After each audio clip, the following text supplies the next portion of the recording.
joining us again today.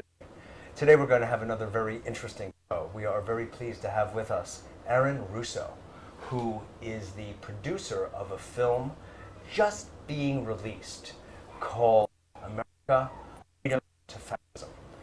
Many of you already may know Aaron for a lifetime of films that he has produced, well known as Trading Places with Eddie Murphy, Rose with Bette Midler. Aaron has been around LA for many, many years, as well regarded as many in the film industry. And now he has taken on a project that is so important, not only for its entertainment value, but something actually more meaty, if you will. And that is the message it has to convey about what is going on in America. Aaron is, you could say, a real patriot. That's my sense of him. And as a result, he has made a film that is calling us all to pay attention to some of the underlying constitutional issues that we're facing as a business. He brings our attention to it exquisitely. So we're very glad to have Aaron with us today to discuss this film, which is just opening up across the nation this week, and to talk about what brought him of this film in the first place. So, hello, Aaron. Hello, nice to be here. Good to have you. Thank you. Absolutely. Very comfortable chair. Good, I'm glad. Good We want you to drinking be water. comfortable. And the after purest in New York. And after this show, we call the worst world. Sometimes we say a bitter world. A bitter world. That's good. I wish I would have thought of that. It's okay. It's okay, Yeah. but I don't agree. Not with you on it, Aaron. Thank really you. not. Really Thank not. You're really making a difference in this film. What is it that got you first motivated you to make a film of this sort? Well, there were a number of things that got me motivated to make the film. The first thing, it's my belief that America is becoming a totalitarian country. It's becoming a police state. It's headed into fascism. It isn't fascism. Fascism defined by Mussolini is big corporations and big government working together to suppress and stifle the people. And that's what we have in America today. And I felt that my political knowledge and my movie-making skills should be combined into making a movie that can really educate the public to what the truth is about what's happening in America today. And Michael Moore, bless him, because he opened the door to make this movie in a sense, because 9/11 was such a big hit that it allowed documentaries to be viewed as feature films. And even though I didn't agree with Michael Moore with his movie and everything he said, I thought he made a wonderful film. But I think he missed the point of what the problems are. I think he contributed to the problems because he contributed to the polarization of America. Republicans versus Democrats, Democrats versus Republicans. And that's really... As though that's a meaningful distinction. Right. Same. And they're controlled by the same people. And it doesn't matter whether George Bush is in office or Hillary Clinton is in office or John Kerry or Dick Cheney. The same events, the same things are going to happen. There'll be subtle changes. But the main thrust, the main tide of where America is going, the same whether it's Republican or a Democrat in office. And so Michael Moore opened the door, but I felt like I had to come in, or someone had to come in and really point out the truth, the polarization. I felt as if I wanted to be like in The Wizard of Oz, taking off the curtain on the wizard to show who's running things. What's behind the veil. What's behind the veil. And that's why I made the movie, to show what's behind the veil and bring the American people a series of truths so they get it and they can start fighting for their freedom. Because as long as they're focused on the wrong objective, they're going to get free. What they're focused on, this polar red state, is what the powers that want. They want people focused on fighting with each other. You could say it's a distraction technique. Yeah, it is. But they want blacks and whites not getting along. They like people being polarized because that takes the focus down to them. Nobody knows that the Federal Reserve System is a private bank. People think it's a federal agency, and it's not. And in 1913, the government, most gave the power granted to the Congress to create money for America to this private bank. And it should be the U.S. Treasury? Yes. That's making them money. The Treasury, the government, yeah. And the government, and this private Which bank. is the real federal agency. presidency. Yes, the Treasury is. And so this private bank in 1913 got the concession to make money for America. Now, when the government needed money, it had a bank, and then the income tax on the ordinary people, so the interest to the banks could be paid. You see? So you're saying that the income tax functions as a method of paying interest to bank. Exactly. It is not there for building infrastructure, for paying troops, for doing providing books to a very small degree. See, before the Federal Reserve System, the government had never had to pay interest to make money. It could make money, create money. The problem the government had then was, if they made too much fiat, if they made too much money, then it would be inflationary. Go beyond goals basing it. It could. I'm saying the inherent problem of creating money is that you make too much of it, and you destroy the value of the currency. And that's a definite problem. But when you have a goal back, then that limits how much money you can make. So the goal standard, the government could make currency, but it was limited to how much. You see, so you had a very stable currency, and you had a loaf of bread costing the same thing in 1800 that it cost in 1910. And so, in fact, the bread cost the same. Yes, that was the same. Yeah, for 100 years, there was no difference in the consumer price index, except during the Civil War. That's a way of really hitting home with this idea. Difference in life, dollar, right? But to think that it was the same cost of bread for that 100-year period is rather remarkable. But even worse than that, you see. So whoever issues the currency without any backing behind it is going to be inflation, whereas the government of the Federal Reserve. But the difference is with the Federal Reserve, it's a lot worse because not only do they issue money without any backing, money the people incur. You see, it's a base system. So when money gets put into society, it's done through borrowing. So not only do you have inflationary, you also have massive debt at the same time. When the government printed, there was no behind it. There was the danger of inflation, but there was the danger of debt. You understand? It says Federal Reserve notes. Right. Well, which is essentially a promissory note, is it not? Well, it's not a note because they don't promise you anything for it. They give you anything. Federal Reserve is not. There's no reserve, and it's not really a note. You know. So the whole thing is. It doesn't sound so promising. The whole thing is a sham. Yeah. And so I made the movie so that American people can understand the truth of how the federal works, and because they have the ability to make money out of thin air, they control the government. You know that also whoever makes the money makes the rules.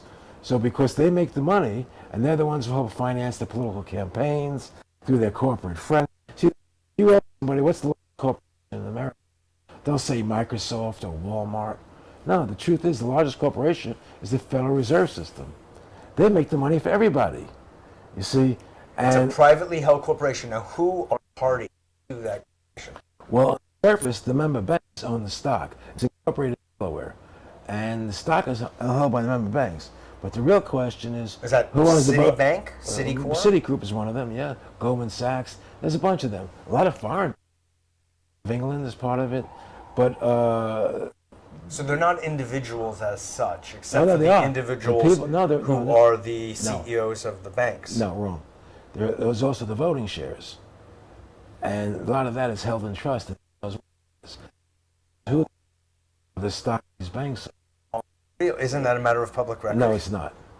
It's not. And the other interesting thing about it is the Federal Reserve is not audited. No one knows where the money goes, what they do. See, and private banks money in America, and it's not audited. And they don't even tell you now how much money they're making.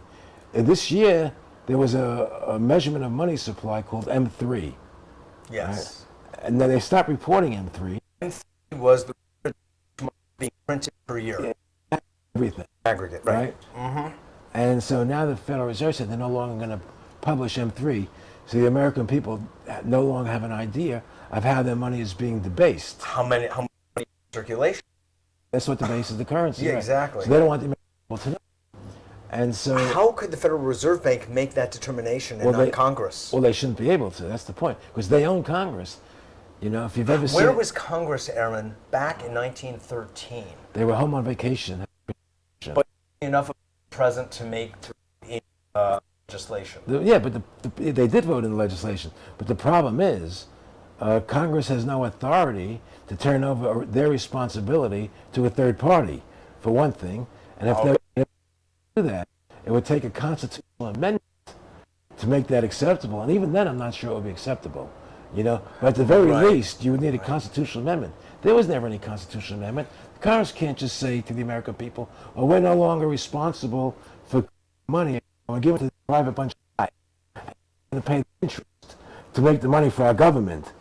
What is that? Right. And the interest can come from you. You know, from your labor. See and so. Where was the in their head?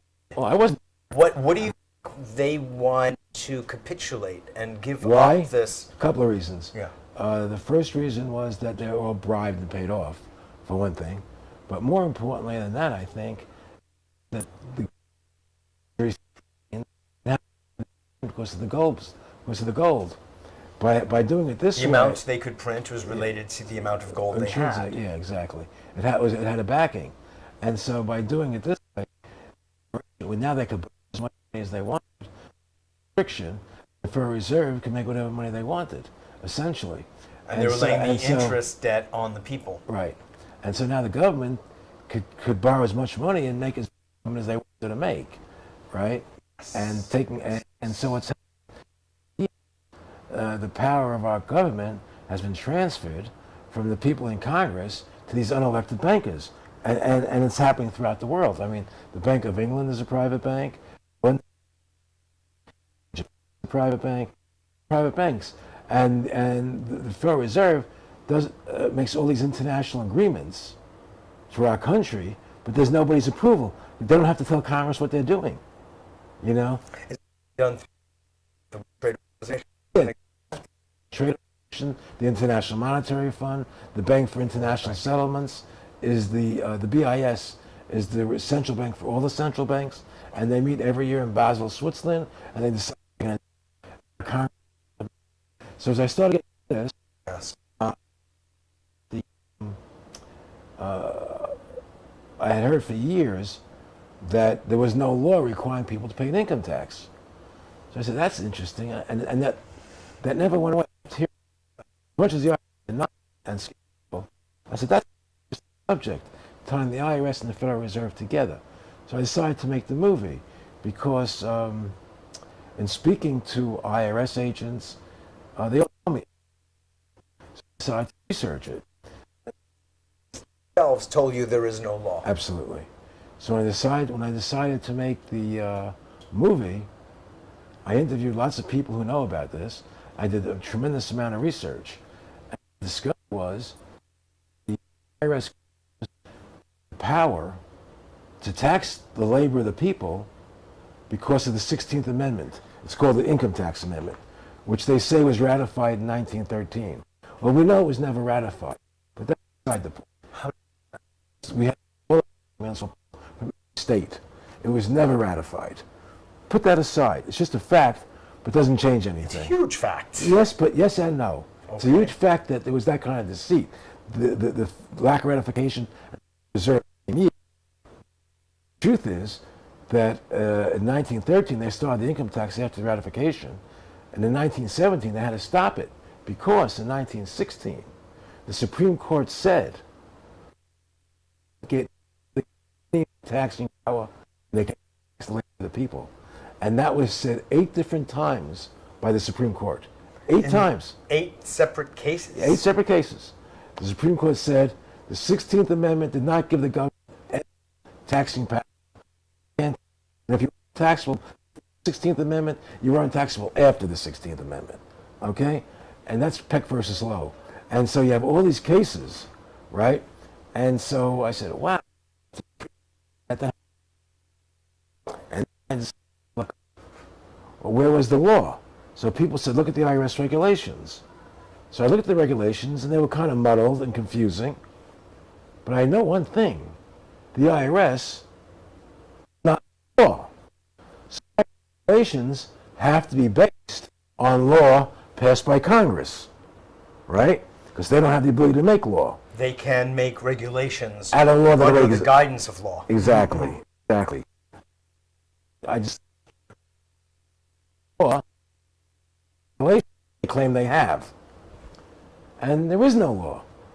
There was never So statute. you're saying that everyone, or so many people, are paying income taxes, yet the Supreme Court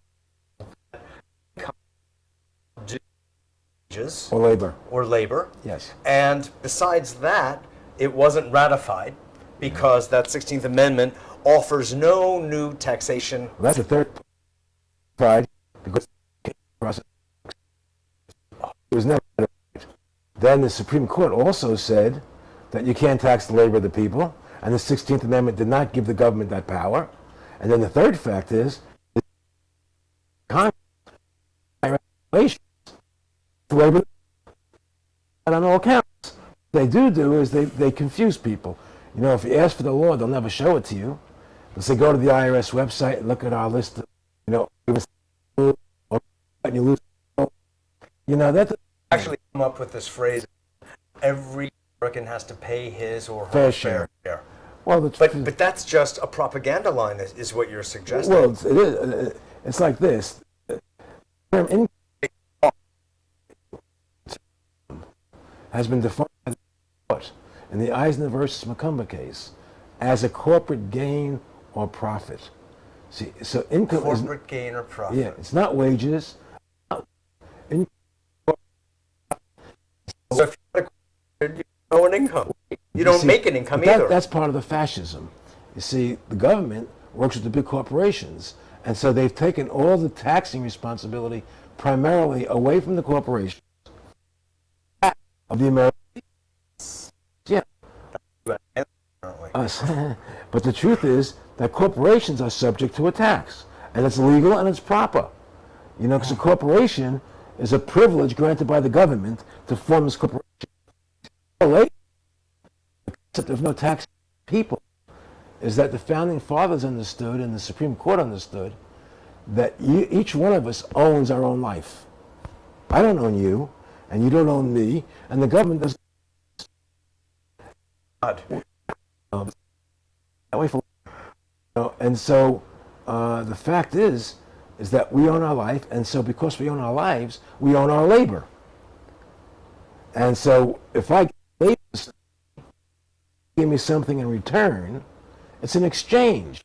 Something I own or something they own, and we're making an exchange. Definitely. It's not a gain. It's consideration. It's not a profit. It's not a gain. It's an exchange between two entities. Right. And that's and the thought that if they could tax your labor, then ultimately you're going to become a slave, because your labor is for you and your family. In fact, what's the difference between a slave and a wage? Is also someone who is forced to behave in other ways, which is what we're coming to. But you don't have to be black anymore to be a slave. no, That's what. No. They opened up the boundaries. So. Yeah. Great. The governments of the world. You know, so like you have the euro now and the euro constitution.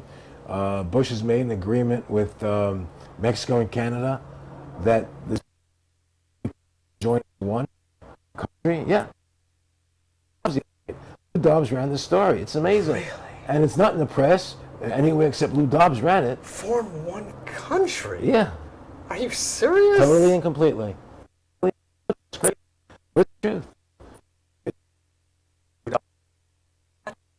Now I understand more why. Lou Dobbs is a fairly honest guy. You Yes. know? Oh, yeah. He's being honest and sincere. And I just put that clip in my movie where Lou Dobbs is talking about. So? Yeah, it's in. Yeah.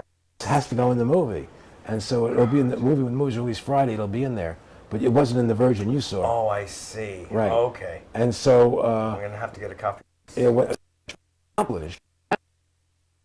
One World 2008. every person in America has to have a national ID card come May 2008. I mean, that's a past statute. That's a law passed and signed by. We'll get to that. So the is the so everybody's going to carry this national ID. Of course, that's a rescindable law, isn't it? Everything's rescindable. I mean, you can stop anything. Well, right now, basically, you're saying, Aaron, that so many people are paying taxes because the language will. No, when you sign up for your 1040, you're voluntarily doing that. You see, so you're entering the system voluntarily. How does one pull themselves out once they see that there's a fraudulent activity? Make it more about the state that's emerging and showing how the IRS is really part of the police state, and then they make you pay the tax by force, that there is no law. That's the point I'm not people. That's up to you. You know. What you're doing is explaining the undergirding, if you will, the of subtext. why people are paying it. Right, exactly. I'm letting people know what the truth is. And so... and that is not done by law. No different than if you had a retail store somewhere, some mafia guy came with you and said, listen, I want $2,000 a month, and I'll make sure nobody hurts you. And you know you, right? It's the protection. If you don't pay them, they're going to try and hurt you. And they put out that publicity in that press to scare people into compliance. But ask them to show you the law. Ask them. I asked him, well, what about all these Supreme Court decisions? And he was backed into a corner. See, first he said the 16th Amendment is based, the income tax based on, I said, and there's 8. And that's ratified. Yeah, and that as well. But I didn't want to get into that point. Okay. Because once the Supreme Court said it. Yeah, that overrules, I guess. It doesn't even matter about that application. Yeah. Right? So